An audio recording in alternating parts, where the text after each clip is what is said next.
Hi, I'm Steven, co-founder and CIO at Quantamize, and you're watching the Quantamize Global Markets AM Preview. U.S. stocks are rallying this morning ahead of the U.S. Federal Reserve interest rate announcement, which will be announced today at 2 p.m. Eastern Standard Time. According to U.S. Treasury Secretary Steven Mnuchin, U.S. and Chinese trade officials continue to make progress in their talks about the trade impasse between the two countries.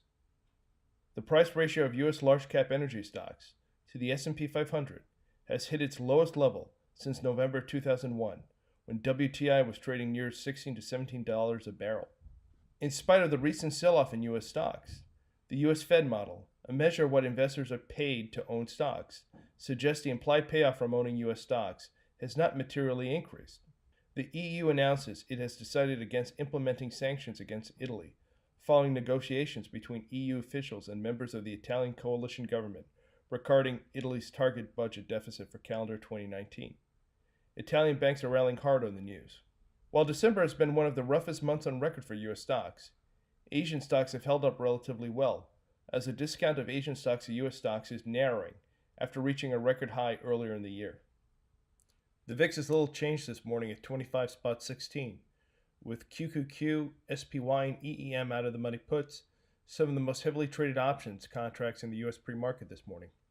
Global oil prices are tumbling into oversold territory, according to the 14-day RSI, as worries about global growth and whether OPEC and its allies can offset a potential supply glut in calendar 2019 plagues crude oil valuations.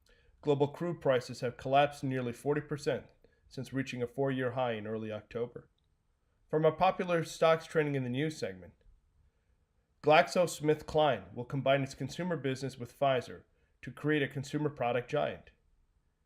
In the new company, GlaxoSmithKline will hold 68%, and Pfizer will hold 32%. The new company predicts $12.7 billion in annual sales. The deal is expected to close in the second half of calendar 2019. FedEx said demand for shipping services outside the U.S. has been weak. As a result, FedEx cut its profit forecast and is trimming international air freight capacity. FedEx sees adjusted earnings of $16.60 for calendar 2019. FedEx increased its profit outlook 3 months ago, only to cut it yesterday. And if you found this video helpful or informative, follow us on Twitter or subscribe to our YouTube channel. And don't forget to check out Quantamize.com for your full market preview for stocks, options, ETFs, and cryptos, and to find out what trades our AI quant models like this morning.